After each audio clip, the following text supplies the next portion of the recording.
The rain fell hard that night, the kind that drowns out traffic, muffles laughter, and makes even the city lights look tired.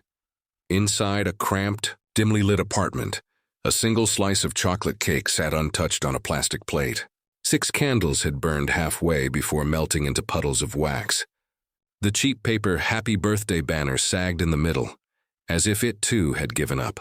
On a small wooden table, Lily, 6 years old, stared at the cake. Her little hands fiddled with a crayon drawing, her and her dad holding hands under a sky of blue scribbles. Above them, she'd written in shaky pink letters, "Daddy and me forever."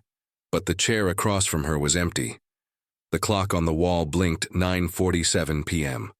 Lily's eyes glistened. "He promised," she whispered. "He promised he'd be home before candles." Across the city, miles away, Ethan Cole was pushing a mop through the 34th floor of Virion Industries, a billion-dollar tech empire he'd never be able to afford a share in. His reflection passed over endless glass doors, executives' names etched in silver, people who would never know his. His phone buzzed in his pocket. A text from Mrs. Jensen, Lily's babysitter. She waited as long as she could, Ethan. Fell asleep on the couch. Said she didn't want to blow the candles without you. Ethan stopped mopping. The bucket wheels squeaked as it rolled to a stop. He looked out the tall windows. The skyline glittered like another world, cold and distant. He pulled out his wallet. Inside, next to his ID, was a small photo. Lily wearing her paper crown at last year's birthday, frosting on her nose, laughing so hard her eyes disappeared. He whispered to himself, "I missed it." Again, his voice cracked. He'd promised her. He'd promised himself. But rent was late, and the new manager had made it clear, miss another shift and you're done. So he'd stayed. He picked up the mop again, trying to drown his guilt in bleach and silence. His hands moved automatically, but his mind kept replaying her voice. "Daddy, will you be home before the candles?" He swallowed hard. "Next year," he said under his breath. "I'll make it right next year." He didn't know that next year would look nothing like he imagined. Because before the night ended, before the city slept, someone powerful, someone who'd never even noticed his existence, was about to step right into his life, and nothing would ever be the same again. Before we go deeper, make sure you've hit subscribe, because what happens next will prove that sometimes the smallest choices can rewrite entire lives. Ethan finished his shift past midnight. By the time he got home, the building lights had gone dark. He opened the door quietly. The smell of cheap frosting and cold pizza hung in the air. Lily was asleep on the couch, still wearing her crown, one hand clutching the edge of her drawing. Ethan knelt beside her. Guilt twisting in his chest, he whispered, "Happy birthday, baby," and kissed her forehead. She stirred, murmuring softly, "You came late again, Daddy." Tears burned in his eyes. "I know, sweetheart. I'm sorry." He placed his hand on her tiny one. "Next year, I promise." She smiled faintly in her sleep. Promise. Outside, thunder rolled across the skyline, deep, distant foreboding, and just a few miles away, in a penthouse overlooking that same storm, Alexandra Virion, billionaire CEO of the company Ethan cleaned for, stared out the window with a glass of scotch in hand, unaware that by sunrise, her world and his were about to collide in a way neither could have imagined. The sun hadn't even risen, but Ethan was already awake. His alarm hadn't gone off, his guilt had. He sat on the edge of the bed, head in his hands, the faint sound of rain dripping from the window frame. His apartment was small, 1 bedroom, peeling paint, secondhand furniture, but quiet. Too quiet. The kind of silence that reminded you what you'd lost. He walked to the living room. Lily was still asleep on the couch, her paper crown tilted sideways, her drawing crumpled under her arm. Ethan picked it up carefully. Her stick figure had a big smile. His did too. He traced it with his thumb, whispering, "You deserve better than this." The guilt felt heavier than his janitor's cart. Every night he cleaned other people's lives, offices that smelled of money and success, then came home to a cracked floor and overdue bills. Somewhere along the way, dreams had been replaced by survival. He tiptoed into the kitchen. The fridge groaned when he opened it. A half-empty milk carton, 2 eggs, 1 leftover slice of cake. He sighed. Happy birthday, kiddo. Lily stirred, rubbing her eyes. Daddy? He turned, forcing a smile. Morning, birthday girl. Well, technically, post-birthday girl. She blinked. You missed it? He nodded slowly. I know, sweetheart. I'm so sorry. She looked at the drawing he was holding. I made that for you. He crouched beside her. And it's the best thing I've ever seen. Did you work again? She asked. Yeah, he said quietly. I had to. So we can stay here, remember? She looked around their tiny apartment. I don't like here. I like Grandma's house better. It smells like cookies. Ethan smiled faintly. Yeah, but Grandma's house doesn't have Daddy in it. She yawned, leaning against him. Next year you'll come early? He swallowed hard. Next year, he promised. But even as he said it, the words felt hollow. Because deep down he knew promises didn't pay rent. After breakfast, he walked Lily to the small daycare down the block. The air smelled like rain and exhaust. He held her hand the whole way, memorizing how small it felt inside his. When they reached the gate, she looked up at him with sleepy eyes. You'll pick me up this time? I will, he said softly. She smiled. Okay, love you, Daddy. He watched her run inside with her backpack bouncing behind her. She didn't look back. That hurt the most. At work, the fluorescent lights buzzed like angry insects. Ethan clocked in, his ID card barely working after so many swipes. The janitor's locker room smelled of bleach and burnt coffee. Few other guys were already there, laughing about the game last night. Hey, Cole, one of them said. You ever watch anything besides your mop? Ethan grinned faintly. Not lately. They laughed, but not unkindly. Everyone knew his story. The single dad, the hard worker, the ghost that haunted the night shift. Hours blurred together. Elevator dings, trash bins rolling, floors shining. Life repeating. But around 6 p.m., something unusual happened. The elevator to the executive floors pinged open, and out stepped her, Alexandra Virayon. He'd seen her before, of course, on TV and magazines framed on company walls. Billionaire, visionary, ruthless, the kind of woman whose heels echoed like verdicts. But in person, she looked different. Tired, maybe, human. Her assistant trailed behind, holding an umbrella and a tablet. Ma'am, the board's waiting in Conference Hall B. Alexandra didn't reply. She stood there for a moment, eyes on the floor where Ethan was mopping. Their reflections crossed in the polished marble. She noticed the worn patch on his uniform, the tired steadiness in his movements. For a brief second, their eyes met. Then her phone buzzed. She turned away. Ethan exhaled quietly, pretending not to notice. He'd cleaned her office before, seen the corner desk, the glass awards, the wall of family photos with her and a man who wasn't in the pictures anymore. He'd guessed she probably had everything money could buy, except peace. Funny how that worked. By midnight, the building was empty again. The sound of rain returned, softer this time. Ethan leaned on his mop handle, staring out at the skyline. One more shift, he murmured. Just one more. He didn't know that somewhere in that same building, Alexandra Virayon was staring at the same city, whispering something almost identical. Just one more deal. Two people, worlds apart, both chasing something they'd already lost. If you've ever had to choose between what you had to do and what your heart wanted to do, hit that like button. Because what happens when these two worlds finally collide? You won't believe. The next morning, Ethan received a letter taped to his locker, the company logo printed on top. His heart sank. It wasn't a raise. It wasn't a promotion. It was a notice. Due to restructuring, your position may be impacted. Please report to HR for evaluation. Ethan stared at the paper, feeling his throat tighten. He couldn't afford to lose this job, not now. Not with rent due. Not with Lily's school payments behind. He folded the paper carefully, slipped it into his pocket, and whispered the same two words that had become his prayer. Just survive. What he didn't know was that fate was already setting the stage. Because by the time the day ended and the next storm rolled through the city, the billionaire who didn't know his name would soon be standing in his living room, and she wouldn't come alone. It was one of those nights when even success didn't feel like winning.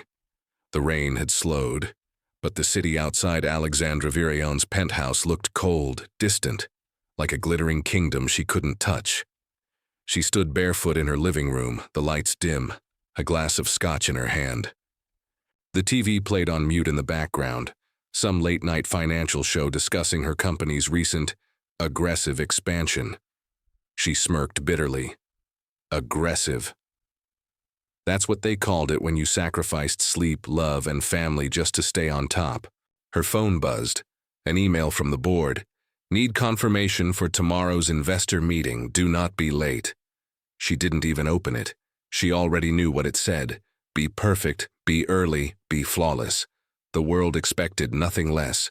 From Alexandra Virion, the woman who'd turned a near-bankrupt startup into a billion-dollar empire. But the empire felt empty. The view stretched wide, yet her apartment felt small. Every corner echoed with what used to be, her father's laughter, her ex-husband's broken promises, and the silence that came after they both left. She walked to the shelf and stared at an old photo frame. It was from 10 years ago, her father standing beside her at the ribbon-cutting ceremony of their first headquarters. He had that proud glint in his eyes. "Remember this, Alex," he'd told her that day. "Money builds walls, people break them." She hadn't understood then. She did now. Her assistant, Mark, had left hours ago after she'd barked at him for forgetting to print the latest SkyTel merger reports. He'd flinched but said nothing. People rarely did around her anymore. That's what power did. It built a silence you could drown in. She poured another drink, her hand trembling slightly. The headlines tomorrow would talk about her success, her wealth, her influence. None of them would mention that she hadn't spoken to her mother in 6 years, or that her ex-husband had called her a machine in heels the night he left. She sat down, elbows on her knees, staring into the glass. "Machines don't get tired," she muttered. But she was tired.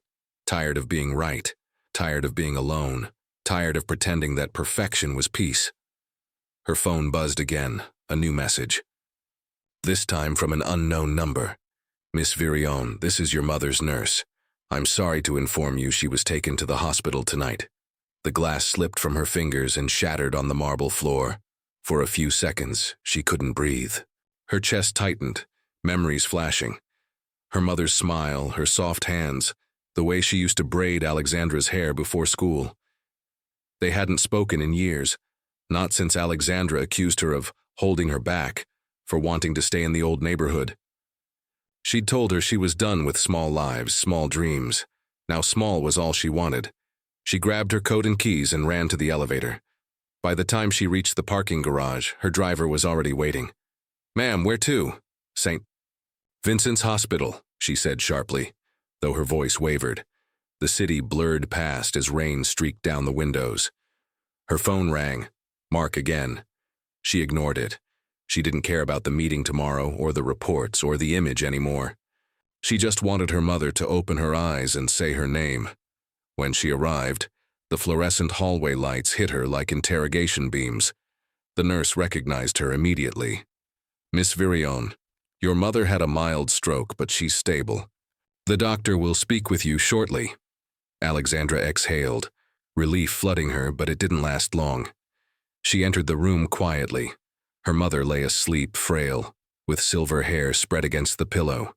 Machines beeped softly, each sound slicing through Alexandra's armor. She took her mother's hand, rough with age but still warm. "I'm sorry, Mom," she whispered. "I should have been here." The woman didn't stir. For the first time in years, Alexandra cried, silently, the way people cry when no one's left to see. The nurse walked in gently. "She'll need help when she's discharged. Someone to stay with her, family preferably." Alexandra nodded automatically, but her mind raced. She couldn't stay home. She couldn't cancel meetings. The board would see it as weakness. That was when her assistant texted again. "Tomorrow's investors are flying in early. The office must be spotless before they arrive." She typed back without thinking, "Then make sure it is." But fate was already making sure of something else entirely. If you've ever realized too late that success means nothing without someone to share it with, tap that like button. Because what's about to happen next will change both of their lives forever. The next morning, Ethan was scrubbing the marble floors of the executive wing. His hands were raw, his mind still heavy with the HR notice. He was humming softly to keep himself from falling apart when he heard a voice behind him. Cold, clipped and unmistakable. Watch the corners. Investors arrive at 10. He turned and froze. Alexandra Virion. Up close, she was even more intimidating than on TV. Perfectly pressed suit, sharp eyes that looked like they could see through lies. But beneath the perfection, something in her looked off. Like someone who hadn't slept, someone who'd cried but refused to show it. "Yes, ma'am," he said quietly. She gave him a brief nod and walked past, heels clicking like punctuation marks against the marble. But halfway down the hall, she stopped, turned. "You're new?" Ethan hesitated. "Been here 8 months, ma'am." Her gaze flicked over his name tag.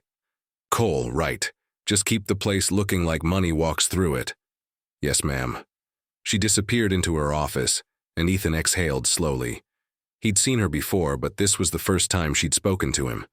He didn't know it yet, but that single exchange, the janitor and the billionaire in an empty hallway, was the start of something neither of them could have predicted. By the end of that day, one of them would lose everything, and the other would finally see what it meant to be human. By the time Ethan finished his shift, the building was nearly silent, the kind of silence that buzzes after too much noise. He cleaned the last conference room, packed away the supplies, and clocked out. His body ached, but his mind was louder. Then pain. Rent, bills, the HR notice folded in his pocket like a warning. Outside, the rain had stopped. The city glistened under the streetlights, puddles reflecting neon signs.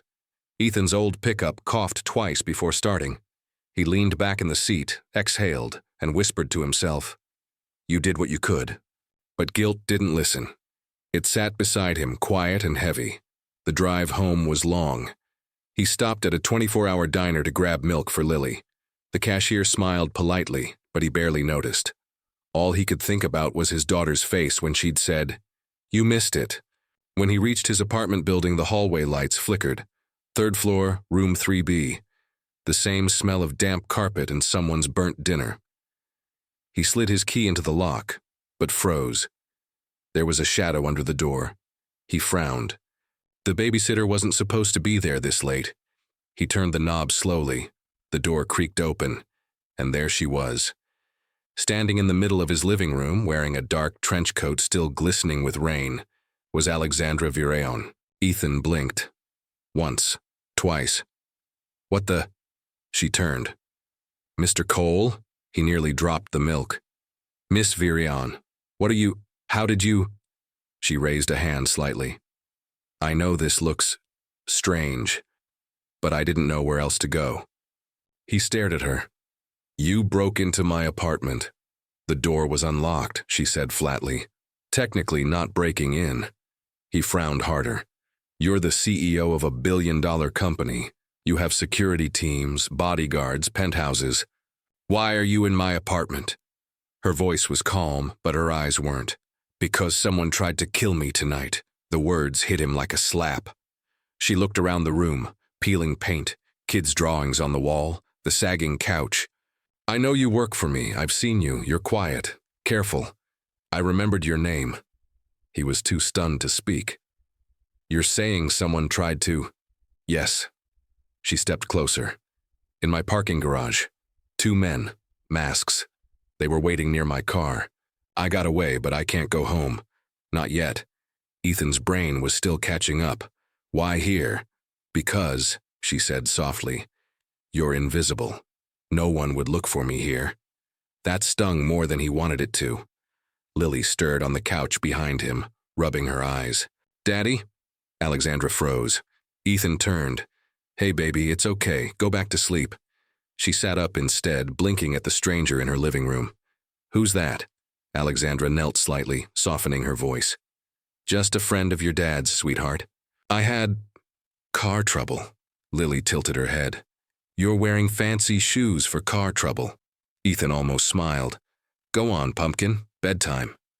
When Lily disappeared into her room, Alexandra exhaled. "You have a daughter." He nodded. "Yeah, she's 6. A flicker of emotion crossed her face. "She looks happy." He glanced at the small drawing still pinned to the fridge. "She's trying." For a few seconds, neither spoke.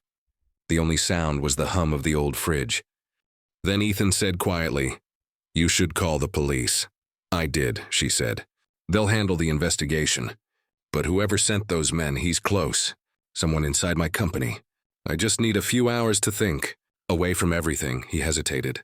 "And you picked a janitor's apartment?" Her eyes met his. "I picked the one person who looked like he'd never ask for anything in return." That silenced him. She sank onto the couch, exhaustion finally catching up. Her coat dripped onto the floor, but she didn't seem to notice. Ethan watched her for a moment. The woman who ran the building he cleaned, now sitting in his home like she belonged to another universe. He finally spoke. "You hungry?" She blinked, surprised. "What?" He shrugged. "I've got leftover spaghetti. It's not caviar, but it's warm." Something flickered in her eyes. The kind of look people get when they realize they can breathe again. "That would be nice." Ethan heated the food quietly while she sat, staring at Lily's crayon art on the wall. One said, "Me and Daddy fix the world." She smiled faintly. "She's got your eyes." He set the bowl in front of her. "She's got her mom's courage." Alexandra looked up. "She's not here?" "No," he said softly. "Cancer took her when Lily was 4. The silence that followed wasn't awkward. It was human. Shared pain recognizes its own. Finally, Alexandra said quietly, "I'm sorry." Ethan nodded. "Yeah, me too." They ate in silence, two people from different worlds sharing a kitchen table that leaned slightly to one side. She took a bite, and for the first time that night, her shoulders relaxed. "This is actually good," she said. He chuckled. "Don't sound so surprised," she smiled. Genuinely this time. "You're not what I expected, Mr. Cole." "Neither are you," he said. Outside, thunder rumbled again, and for one fragile moment, Billionaire and Janitor sat together as equals. Two broken souls hiding from the world. What neither of them knew was that by morning, that world would come crashing through Ethan's door. The morning light crept slowly through the blinds, painting soft stripes across the living room floor. Ethan was already awake. He'd barely slept, not with a billionaire's CEO sleeping on his couch. He stood by the window watching the city begin to stir, the sound of traffic humming in the distance. Behind him, Alexandra stirred, her hair loose, her coat draped over her like a blanket. For once, she didn't look like a woman who commanded empires. She looked human, tired, small, almost fragile. When she finally sat up, she blinked around, momentarily confused. Then it hit her. The peeling wallpaper, the flickering ceiling light, the smell of coffee. This wasn't her world. Ethan handed her a chipped mug. "It's not Starbucks, but it'll keep you alive." She took it, managing a faint smile. "Do you always make jokes before sunrise?" "Only when billionaires show up uninvited," he said dryly. She actually laughed and soft, almost surprised at herself. "Fair enough." For a moment, they just drank in silence. Then Ethan said, "So, what now?" "You can't just hide here forever." She sighed, rubbing her temples. "I know. But if I go back, whoever sent those men will know they failed. They'll try again. You said it's someone inside your company?" She nodded. "Virion Industries has been bleeding money for months. Small amounts hidden through shell accounts. I thought it was sloppy accounting. Then last night, the finance server crashed right after I opened a restricted file. Someone's covering their tracks." Ethan frowned. "And you think they tried to silence you?" Her eyes darkened. "I don't think." "I know." He leaned against the counter. "You should tell the police." "I can't," she said. "Not until I know who's behind it. Half my board would sell me out for stock options. The other half thinks I'm too young to run the company anyway." "So you're what, going rogue?" "Call it surviving," she said quietly. Ethan studied her for a moment. She looked nothing like the woman who'd scolded him about shiny floors 2 days ago. There was fear under that confidence, the kind that doesn't come from losing money, but from realizing how little control you actually have. He sighed. "You're lucky my kid sleeps through anything." Alexandra glanced at Lily's door. "She's beautiful, you know." "You're doing something right." Ethan's jaw tightened. "Yeah, well, try explaining to a 6-year-old why Daddy missed her birthday." There was a pause. Then she said softly, "You think I've never missed something that mattered?" He raised an eyebrow. You ever missed a birthday? She hesitated. More than I can count. Ethan looked at her. Really looked at her. And for the first time, saw something raw behind those perfect eyes. Regret, before he could reply. There was a sudden bang outside and a car door slamming. Both froze. Ethan stepped toward the window. A black SUV was parked across the street. No one got out. Alexandra's voice was barely a whisper. That's not my security team. Ethan's instincts kicked in. Stay here. He moved to the door quietly, peeking through the peephole. A man in a dark suit stood near the SUV, pretending to talk on his phone, eyes scanning the building. Ethan's gut twisted. They found you, he murmured. How? Alexandra asked. He looked at her. You came in your car? Her face went pale. I parked 2 blocks away. I didn't think. They could have tracked your plates, he finished. Ethan turned off the lights. Stay away from the window. Grab your things, she hesitated. Where are we going? Somewhere they won't look, she frowned. And where would that be? Ethan grabbed his jacket, checking the hallway.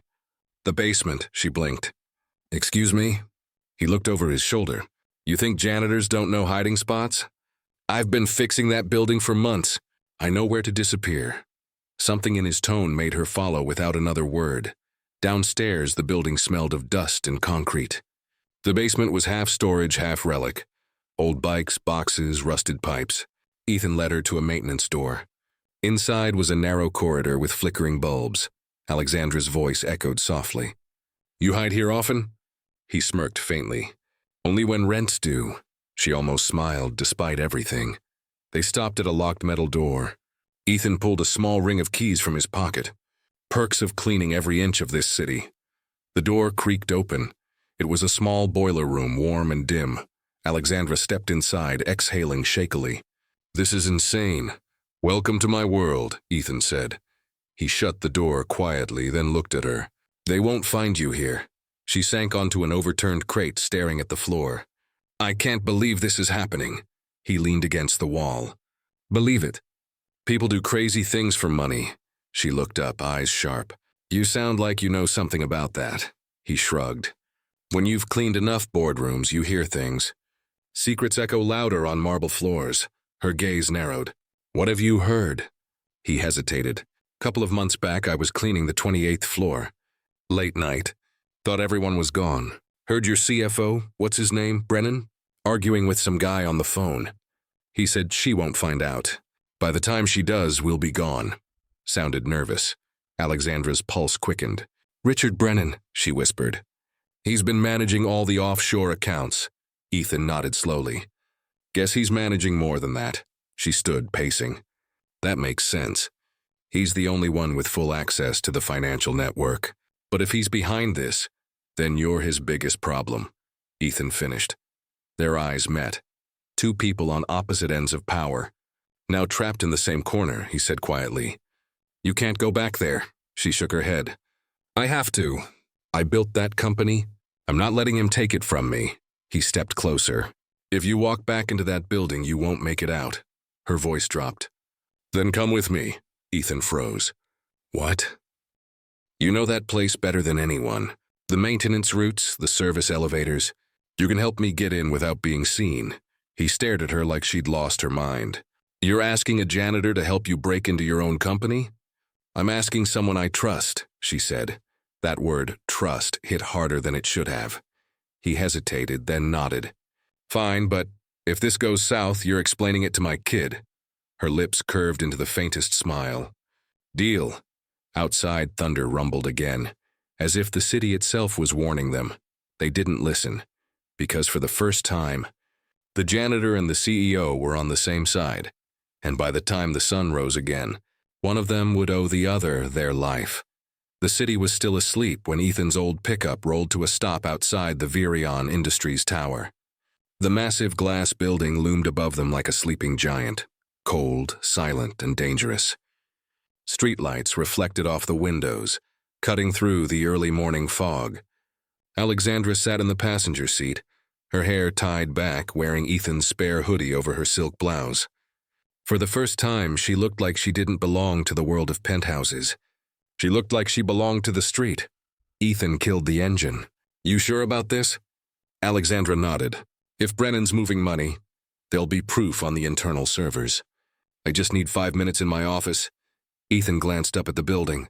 And what if those guys are still watching? She looked at him calmly. Then we move quietly.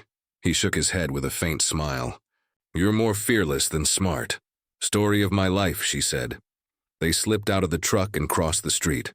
The rain from the night before had left the pavement slick, their footsteps nearly silent. Ethan led her around the side of the building, past the employee entrance, a door she'd probably never noticed before. He swiped his access card. The old scanner blinked green. You still have clearance? She whispered. I clean this place, remember? They trust the people they don't see.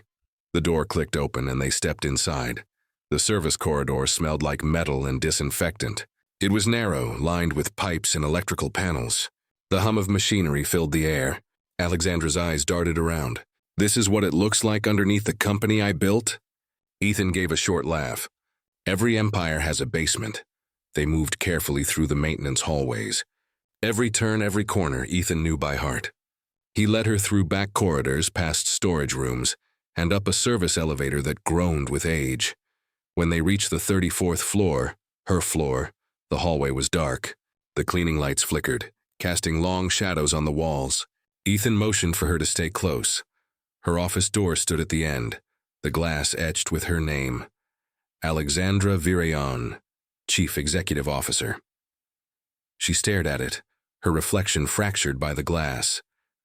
It feels strange seeing my name when I don't know who I can trust anymore. Ethan kept his voice low. Then trust me. I'll keep watch. She nodded and slipped inside. The room smelled like leather and rain, familiar but tainted now with fear. She powered up her computer, fingers trembling slightly. The screen flickered to life.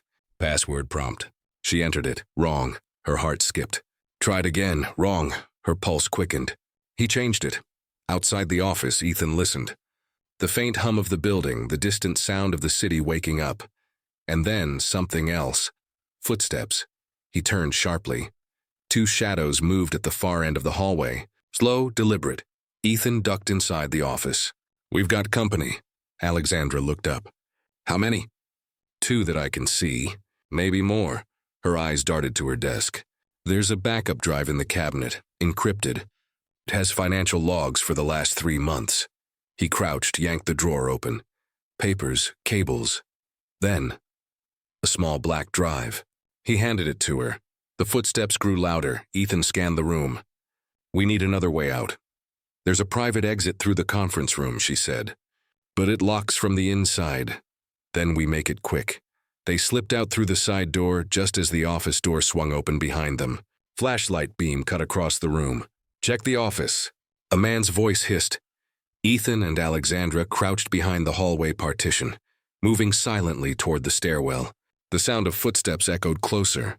Downstairs, Ethan whispered. They descended quickly, careful not to make noise. The concrete stairs spiraled endlessly, the only light coming from the emergency bulbs overhead.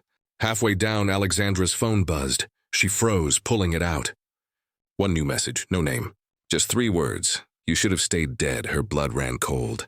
Ethan saw the look on her face. What is it? She showed him the screen. He swore under his breath. They know you're here. They reached the lower level. Ethan pushed open a service door that led into the underground storage area. A maze of pipes and crates. They moved fast, ducking between shadows. Above them, heavy boots thundered on the floors. The pursuers were searching. Alexandra's breathing quickened. Ethan, they'll find us. Not if we stay quiet. He led her deeper until they reached a small maintenance hatch. This connects to the ventilation tunnels.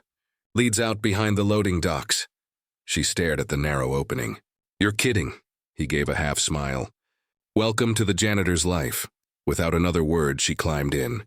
He followed, sliding the hatch shut behind them. The tunnel was cramped, echoing every breath. They crawled through the darkness, guided only by the faint light of Ethan's phone. After several tense minutes, they emerged behind the building, near the dumpsters. The morning sun was just beginning to rise, pale gold over the skyline. Ethan helped her to her feet. You okay? She nodded, brushing dust from her clothes. I can't believe we just broke into my own building. He smiled slightly. You're officially a criminal now. Her eyes softened. So are you. For a moment they just stood there, adrenaline fading into silence. Then she looked down at the drive in her hand. This has everything Brennan's been hiding. Wire transfers, forged invoices, offshore accounts. If we can get this decrypted, I can prove everything. Ethan nodded. So we go to the cops now? She hesitated. No, not yet. If Brennan's smart, he has people watching the stations. I need someone I can trust to decrypt this first. He raised an eyebrow. And that would be who? She pulled out her phone again. An old friend. Ex-systems engineer, off-grid. But I'll need time to reach her. Ethan looked toward the street. Then you're not going back to your penthouse. She met his gaze. Looks like I'm staying invisible a little longer. He smirked. Guess you picked the right janitor. The faintest smile curved her lips. For once I did. They walked toward his truck, the city coming alive behind them. For the first time in years, Alexandra Virayon, the woman who ruled from glass towers, didn't feel untouchable. She felt alive. But neither of them noticed the black sedan parked 2 blocks away. The one that had been there since dawn. Inside, a man watched through binoculars, murmuring into his earpiece, "They have the drive. Follow them. No mistakes this time." The morning rush had begun, but Ethan's old truck blended into the chaos like a ghost. Horns blared, people hurried to work, and above it all, Virayon Tower gleamed in the rearview mirror, the place where everything had just changed. Alexandra sat in the passenger seat, clutching the encrypted drive like it was her heartbeat. Her eyes kept darting to the side mirror. They're following us, aren't they? Ethan glanced in the mirror. The same black sedan 3 cars back. Yeah, they're not even trying to hide it. Her breath hitched. What do we do? He downshifted. We make them work for it. He turned sharply down a narrow side street, tires screeching on wet asphalt. The sedan followed. Ethan's knuckles whitened on the steering wheel. You ever driven in a chase before? Alexandra asked, trying to sound calm. He smirked. Lady, I've outrun repo men, landlords, and 2 raccoons in a garbage fight. I'll manage. Despite the fear clawing at her chest, she almost laughed. They sped through the industrial district, warehouses, chain-link fences, and cracked roads flashing by. The sedan stayed close, its tinted windows reflecting the morning light like black eyes. Ethan slammed on the brakes, turned suddenly into an alley. Hold on. Alexandra gripped the dashboard. What are you? He threw the truck into reverse, backing into a covered loading bay. The sedan shot past the alley, tires screeching. For a moment, silence. Ethan exhaled, heart pounding. Lost them. For now, Alexandra looked at him, breathless. You're insane. He glanced over. You're welcome. She stared at him for a moment longer, then laughed. A real shaken laugh that cracked the tension. You just outran corporate assassins in a 20-year-old truck. Don't insult her, he said, patting the dashboard. She's sensitive. But the moment didn't last. Ethan's phone buzzed. Unknown number, he frowned, answered. A deep voice came through. Mr. Cole, you're making this difficult. Ethan's stomach turned. Who is this? Let's not play games, the voice said smoothly. You have something that doesn't belong to you. Ethan's eyes met Alexandra's. Brennan, the man chuckled softly. Clever janitor. Yes, Brennan, now listen carefully, you're not involved in this. Hand over the drive and you walk away with your daughter safe. Ethan froze. What did you just say? Pretty little thing, Brennan continued. Lily, right? I'd hate for her to get caught in something meant for adults. Ethan's grip tightened around the phone. If you touch her... Oh, relax, Brennan said. She's fine for now. But accidents happen. You have 1 hour. Bring the drive to Pier 19, come alone. The line went dead, Ethan's world tilted. His chest felt hollow. Alexandra saw his face. What happened? He turned to her slowly, voice shaking with fury. He knows about Lily. Her expression hardened. Then we go get her, now. Ethan slammed the truck into gear. You don't understand. If he's watching us, he'll know we're coming. Then we don't give him the chance, she said sharply. We get there first. The truck roared down the street, engine protesting but determined. Ethan's thoughts spiraled. Images of Lily laughing, her birthday drawing, her small hand in his. He'd spent years sacrificing everything for her future, and now his past had come for her. Ethan, Alexandra said, breaking the silence. He's bluffing. He doesn't know where she is. He's trying to scare you. He shook his head. He knew her name. She clenched her jaw. Then we make him regret saying it. They reached Ethan's apartment building minutes later. He parked at the curb and sprinted upstairs. The door to his unit was slightly open. His heart stopped. "Lily?" He called out, voice trembling. No answer. He pushed the door open. The living room was a mess, couch overturned, drawers pulled out. Panic gripped his chest. "Lily!" A small sound came from behind the bedroom door. He rushed over and threw it open. Mrs. Jensen, the babysitter, sat on the floor, holding Lily tight. Both were crying. "Ethan," she gasped. "2 men came here earlier, said they were police. I didn't believe them, so I locked the door. They banged for a while, then left." Ethan dropped to his knees, pulling Lily into his arms. "You're safe, baby." "You're safe." Lily clung to his neck. "I was scared, Daddy." He kissed her hair. "It's okay, sweetheart. Daddy's here now." Alexandra stood by the door, her face pale with anger. "They're escalating. Brennan won't stop until he gets that drive." Ethan looked at his daughter, then at her. "Then we end it today," she nodded. "Pier 19, 1 hour." He tucked Lily's hair behind her ear. "You stay with Mrs. Jensen, okay? I've got to fix something." "Are you coming back?" she asked softly. He swallowed hard. "Always." As they left, Alexandra turned to him. "You're really going through with this?" Ethan's eyes were cold now. "He came after my kid. There's no going back." They drove toward the harbor, the skyline fading behind them. The air smelled of salt and rust. Ships rocked gently in the water as the wind picked up. Pier 19 was deserted. Rows of shipping containers, seagulls circling overhead. Ethan parked near the edge. "You ready for this?" Alexandra's voice was calm. "No, but that's never stopped me." He handed her the drive. "If anything happens to me," she cut him off. "Don't. We're walking out of here together." They stepped out into the open, the sound of waves slapping against the docks. A black SUV rolled up from the far end. Doors opened. Brennan stepped out. Slick suit, perfect hair, and the kind of smile that belonged to men who thought they'd already won. He spread his arms. "Mr. Cole, Miss Virion." "How touching." "The janitor and the queen." Ethan's jaw tightened. "You've got 5 seconds to back off." Brennan chuckled. "Still pretending to be a hero? You think this is a movie, Mr. Cole? You're a man with a mop standing in the way of billionaires." Alexandra stepped forward, her eyes sharp. "You're forgetting something, Brennan. Without men like him, your world stays filthy." Brennan's smile faltered for the first time. He nodded to his men. "Take them." Ethan moved first. Fast, one guard lunged. Ethan ducked, slammed his shoulder into the man's ribs, twisted the gun away. Another came from the side. Alexandra threw a wrench she'd grabbed from the truck, hitting him square in the arm.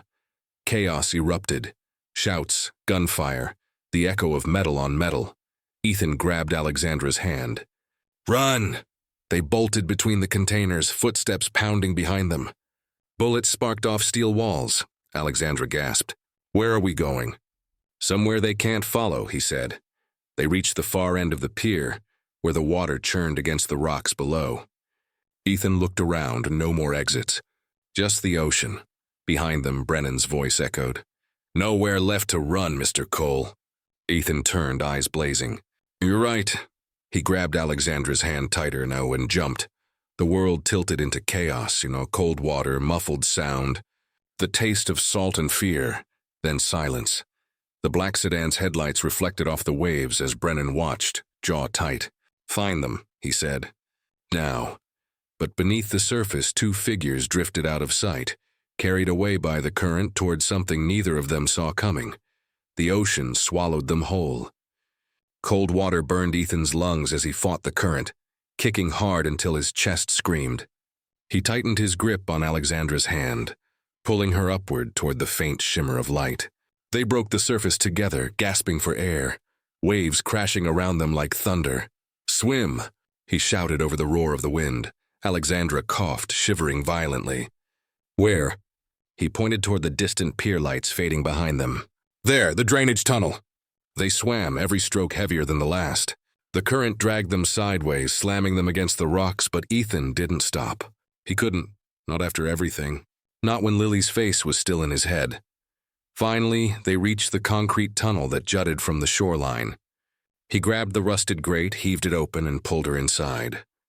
The water was knee-deep and freezing, but at least it was quiet, hidden from the world above.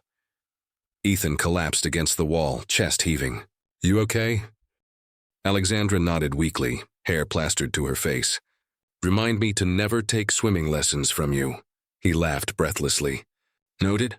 For a long moment, neither spoke. Just the sound of dripping water and their ragged breathing. Then Alexandra turned to him, her voice low. "Ethan, you didn't have to do that," he looked at her. "Do what?" "Jump," he exhaled slowly. "You think I'd let them take you?" She met his gaze, those storm-gray eyes softening. "You barely know me." "Doesn't matter," he said quietly. "Nobody deserves to be hunted." She smiled faintly. "That's not a janitor talking." He chuckled. "Guess I'm bad at staying in my lane." Something in her expression shifted, a flicker of admiration, of understanding. "You risked your life for me." "Why?" he hesitated. "Because I know what it feels like to lose everything. And I don't want anyone else to." Her eyes glistened. "You lost your wife." He nodded. "Yeah, 2 years ago. Doctors gave her months. I gave her everything I had. Sold the car, worked double shifts, begged hospitals for payment plans. Still wasn't enough." He looked down at his calloused hands. "You clean floors long enough, you start to wonder if hard work ever really pays off." Alexandra's voice broke softly. "I'm sorry," he shrugged. "Lily keeps me going. She's all I've got left." A tear slipped down her cheek. She wiped it quickly, but he saw. "What about you?" he asked. "You've got all the money in the world, but you look terrified up there." "Why?" She stared at the floor. "Because money doesn't buy loyalty. My father built that company from nothing. When he died, I thought the board would stand by me. Instead, they smiled to my face and sold me out behind closed doors." She took a shaky breath. "I've spent years proving I belong in rooms filled with men who only see me as a last name. I thought if I worked hard enough, I'd earn their respect. Turns out I only earned their envy." Ethan studied her, the cracks in her armor showing now. "So you've been fighting alone, too?" Her voice trembled. "Always," he nodded slowly. "Maybe that's why we found each other." She looked up, eyes meeting his. The silence between them wasn't awkward. It was heavy, intimate. Two souls who'd spent years alone, suddenly finding someone who understood. He reached out without thinking, brushing a strand of wet hair from her face. "You're freezing," she smiled faintly. "So are you." He chuckled softly. "Yeah, but I'm used to being uncomfortable." For a moment, they just stared, the world outside forgotten. Then distant voices echoed through the tunnel entrance. Flashlights flickered across the water. Alexandra's pulse spiked. "They're still looking." Ethan grabbed her hand. "We move." They followed the tunnel deeper, the ground turning from concrete to dirt. The air grew colder, heavier. Finally, they reached an old maintenance hatch. Ethan pried it open with a grunt, revealing a ladder leading upward. He looked at her. "Ladies first," she raised an eyebrow. "After everything, you're still a gentleman." "Only when I'm terrified," he said. She smiled, climbed up, and pushed open the metal cover. They emerged in an abandoned section of the shipyard. Rusted cranes, stacks of forgotten containers, silence broken only by the wind. Ethan climbed out after her, closing the hatch. "We can rest here. They won't search this far." She sat against a crate, trembling. "I never thought I'd end up hiding in a junkyard with my janitor." He sat beside her. "Life's full of surprises." She turned to him, eyes glinting in the dull light. "You know what the strangest part is?" "What?" "I feel safe." That word hit him harder than any bullet could. He looked at her for a long moment before saying softly, "You shouldn't. I'm not exactly a hero." She tilted her head. "You jumped off a pier to save me." "I'd say that qualifies." He gave a quiet laugh. "Guess I've got poor judgment." Her gaze softened. "Or maybe you've just got a good heart." They sat there in silence, the world holding its breath around them. Then Ethan's phone buzzed again. A message from an unknown number. This time, no threats. Just a video. He tapped it. The footage showed Lily, asleep on the couch. A red dot from a camera aimed through the window. Beneath it, a message. "Next time, we won't knock." Ethan's jaw clenched. His heart turned to ice. "They found my home." Alexandra looked at the screen, horror in her eyes. "Ethan," he stood abruptly. We're ending this tonight, she rose too. How? He looked toward the city lights in the distance. We're going back. You said you know someone who can decrypt the drive? She nodded slowly. Yes, but she's off-grid, she'll only meet in person. Then call her, he said, voice sharp with purpose. Because after tonight, Brennan doesn't get another move. Alexandra met his gaze. There was no fear left in her, only fire. Then let's finish this. Ethan nodded. For my daughter. For your company. For everything they took. They started walking toward the highway, drenched, exhausted. But alive. Two broken souls bound by something stronger than circumstance. And somewhere deep inside both of them, the realization was beginning to bloom. That sometimes the people who are meant to save us arrive in the most unexpected forms. Night had fallen again by the time Ethan and Alexandra reached the edge of the industrial district. The city lights shimmered in puddles, painting gold streaks across cracked asphalt. Ethan's truck sputtered as it climbed the hill, exhaust hissing like an angry whisper. Alexandra checked her phone. She said she'll meet us at the old printing factory. It's isolated, no cameras, no guards. Ethan gave a tense nod. Good. The fewer eyes, the better. They pulled into the lot, headlights cutting across the decaying building. A flicker of movement by the doorway made Ethan's hand instinctively reach for the wrench tucked under his seat. But then a figure stepped forward, a woman in her late 40s, sharp eyes behind wire-rimmed glasses, and a calmness that felt out of place in a night like this. Alex, she said softly. You finally decided to call. Alexandra smiled faintly. Rhea still hiding in plain sight? Rhea smirked. Still saving billionaires from themselves? Ethan stayed quiet, watching the exchange carefully. Rhea's eyes flicked to him. And this must be your janitor. Alexandra replied firmly. This is Ethan Cole, the only reason I'm still alive. Rhea nodded once, impressed. Then we better make sure it stays that way. They stepped inside the abandoned factory. Dust floated in the air like ghosts. Rhea's setup was simple. A laptop, a small generator, and cables sprawled over a wooden table. She motioned for the drive. Alexandra handed it to her. Everything's on here. Brennan's accounts, transactions, offshore logs, all of it. Rhea inserted the drive and started typing. You weren't exaggerating. This encryption's military grade. He didn't want anyone seeing this. Ethan paced near the window. How long will it take? Depends, Rhea said, eyes on the screen. Could be 5 minutes. Could be 50. Alexandra folded her arms. We don't have 50. Rhea looked up. Then pray for 5, the generator hummed. Lines of code flashed across the screen, green against black. Alexandra leaned forward, heart pounding. Ethan stood by the door, scanning the empty lot outside. Minutes passed like hours. Then Rhea muttered, Got it. The screen filled with documents, spreadsheets, wire transfers, shell companies, all under Brennan's name. Alexandra's eyes widened. He laundered over $80 million through dummy charities, and half of it came from Virion's R&D funds. Ethan clenched his jaw. That's your proof. Rhea nodded. It's more than proof. It's a noose. But before anyone could breathe, the factory's lights flickered, once, twice, and then went out. Ethan froze. That's not power failure. The sound of tires screeching outside made his stomach drop. Alexandra whispered, How did they? Rhea's eyes widened. You brought your phone? Alexandra's blood ran cold. Yes, why? They traced the call, Rhea hissed. You led them straight here. Ethan rushed to the door, peering through the cracks, headlights, dozens of them. SUVs fanning across the lot. Armed men stepping out, he turned back. We're surrounded. Alexandra's heart slammed in her chest.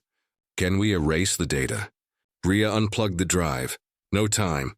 But I backed it up to a remote server. Where? Ethan demanded. Rhea smirked faintly. Somewhere Brennan can't touch. Gunfire shattered the front windows. Glass exploded across the floor. Ethan shoved Alexandra down. Stay low. Rhea grabbed her laptop and ducked behind the generator. They're breaching. Ethan peeked from behind a pillar. 3 men moved in through the entrance, flashlights cutting through the dust. He reached for a fallen steel pipe, tightening his grip. Alexandra's voice shook.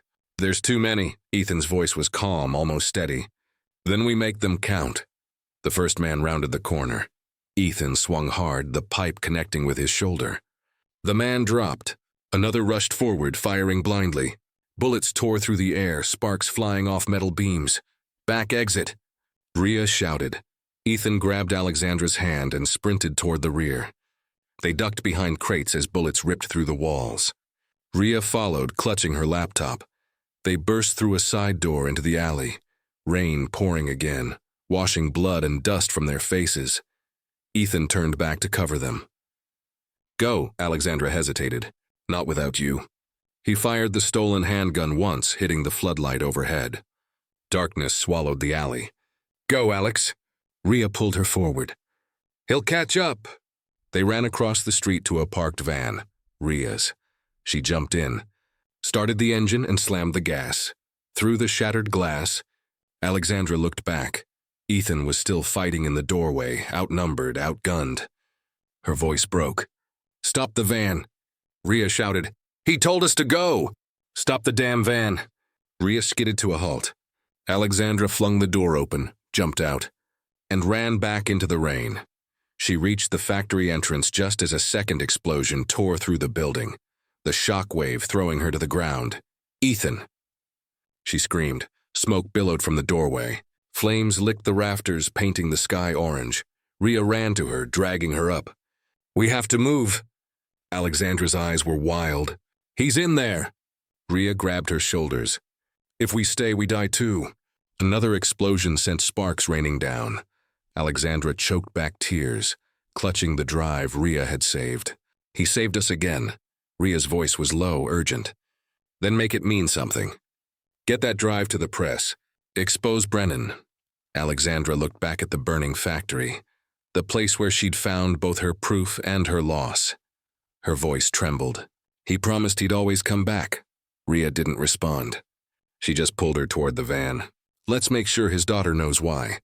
They sped away into the night, sirens wailing in the distance, fire painting the skyline behind them. For the first time, Alexandra didn't feel like a CEO or a survivor. She felt like someone who'd been saved and had something worth fighting for. And somewhere in the darkness, beneath the sound of rain and sirens, a faint cough echoed from the ruins of the factory. A hand moved under the debris, bleeding, shaking but alive. Ethan Cole wasn't done yet. The world was muffled. Smoke. Sirens, rain. Ethan's lungs burned as he clawed his way out from beneath the shattered beam. Every breath was agony, but he was alive. Barely. He staggered to his feet, blood trickling down his forehead. The factory was collapsing behind him, flames twisting upward into the storm. Each step felt heavier than the last, but one thought kept him moving. Lily. He stumbled through the alley until he found an abandoned payphone. His hands shook as he fumbled the receiver. He dialed the only number that mattered. Mrs. Jensen's tired voice answered. "Hello?" "Mrs. Jensen," Ethan rasped. "Is Lily safe?" There was a pause. Then relief flooded through her tone. "Oh my God, Ethan, you're alive." "She's fine. She's here. She's sleeping." "What happened?" Ethan closed his eyes, the tension breaking. "Just tell her I love her. And I'm coming home soon." He hung up before she could ask anything else. Behind him, a low rumble echoed. Police cars arriving, engines cutting through the smoke. He ducked into the shadows, pulling the hood of his torn jacket over his head. He couldn't be caught. Not yet. Somewhere across town, Alexandra Virayon was sitting in Rhea's van, drenched, trembling, eyes locked on the small flash drive in her hand. Her reflection in the window looked nothing like the woman who once stood in a glass office above the city. Rhea's voice was quiet. "We can leak it to every major outlet within the hour." "Brennan's finished." Alexandra nodded slowly. "Then let's end this." Within 30 minutes, encrypted files began flooding the inboxes of major networks, journalists and whistleblower groups. By dawn, it was everywhere. News anchors, headlines, if feeds. Virion CFO exposed in $80 million fraud scandal. Corporate espionage ring uncovered. Hero janitor saved CEO's life. Alexandra stood at her window, the first light of morning spilling over the skyline. The world knew the truth now. But one truth still tore at her. Ethan, she turned to Rhea. "No word from him?" Rhea shook her head. "If he's alive, he'll find you." Alexandra looked back at the city. He already did. 2 days later, the rain finally stopped. The air smelled like wet asphalt and new beginnings. Lily sat on the apartment floor, coloring. The TV played softly in the background, a news report about the Virion scandal. Mrs. Jensen opened the door when someone knocked. Her eyes widened. "Ethan?" He stood there, bandaged, exhausted, but alive. Lily looked up. Her crayons dropped to the floor. "Daddy!" She ran to him and he dropped to his knees, catching her in his arms. "I thought you were gone," she whispered. Her little arms wrapped tight around his neck. He kissed her hair, tears slipping down his cheek. "I promised, didn't I?" She nodded, smiling through sleepy eyes. "You came back," he laughed softly. "Told you I would." Mrs. Jensen wiped her eyes with her apron. "You scared us half to death, Ethan Cole." He smiled weakly. "Yeah, me too." Later that week, a black car stopped outside their building. The door opened and Alexandra stepped out. No bodyguards, no assistants, no designer heels. Just jeans, a gray coat, and a look of quiet gratitude. Ethan opened the door before she could knock. "You didn't have to come," she smiled faintly. "Yes, I did." Lily peeked out from behind her father's leg. "You're the lady from Daddy's work." Alexandra crouched down, smiling. "I am. You must be Lily," Lily nodded. "Daddy says you're a boss." Alexandra laughed softly. "Sometimes. But I think he's the real boss." Lily giggled and ran off. Alexandra stood looking at Ethan. "You disappeared after the fire." He shrugged. "Had to make sure my kid was safe," she nodded. "The news called you a hero." "I'm just a janitor who didn't clock out," he said quietly. She stepped closer. "You're more than that, Ethan." He looked away. "I don't know how to be anything else." Alexandra reached into her bag and pulled out an envelope. "Maybe this will help." Inside was a letterhead from Virion Industries, but not the old one. A new logo, a new name, Colvarion Aviation. Ethan frowned. "What is this?" "A partnership," she said softly. "You saved my company, my life, and maybe something I didn't even realize I'd lost. I'm rebuilding from scratch, but this time, with someone who knows what it means to fight for something real." He stared at her. "You want me to work for you again?" She shook her head gently. "No, Ethan, I want you to work with me." He looked down at the paper, then back at her. "I don't know the first thing about running a company." "Good," she said with a small smile. "Because I've spent my whole life surrounded by people who thought they did. I could use someone who actually understands what matters." He hesitated, then smiled faintly. "You're serious. Completely." Lily's voice called from the living room. "Daddy, the cake's ready." Ethan turned back toward the sound. And this time, when he looked at the clock, it wasn't 9:47. It was 6:02. He looked at Alexandra and smiled. "You should stay. She makes you blow out the candles even if it's not your birthday." Alexandra's eyes softened. "I'd like that." Later that night, the three of them sat around the small table. The cake was crooked, the frosting uneven, and the candles melted faster than they should have. But it was perfect. Lily leaned forward, eyes closed tight. "I wish for Daddy to never miss my birthday again." Ethan laughed. "That's a promise I can keep." As the candles flickered, Alexandra watched them. The warmth, the laughter, the small miracle of a family being rebuilt. Outside, the city glowed, not cold and distant anymore, but alive, like it was finally breathing again. Ethan leaned back, a quiet smile on his face. "You know," he said, "a week ago I was just trying to pay rent." Alexandra smirked. "And now?" He looked at Lily, then at her. "Now I'm trying to build something that lasts," she nodded. "Then let's start with that." The room fell quiet for a moment, just the soft hum of rain starting again outside. And in that silence, the janitor who once scrubbed floors for a living and the billionaire who once ruled the skyline both realized something profound. Sometimes life doesn't give you what you want. It gives you what you need, and the courage to start over. If that ending hit you in the heart, don't forget to like this video and comment what moment broke you most. Subscribe for more stories like this one, because sometimes the biggest heroes come from the smallest places.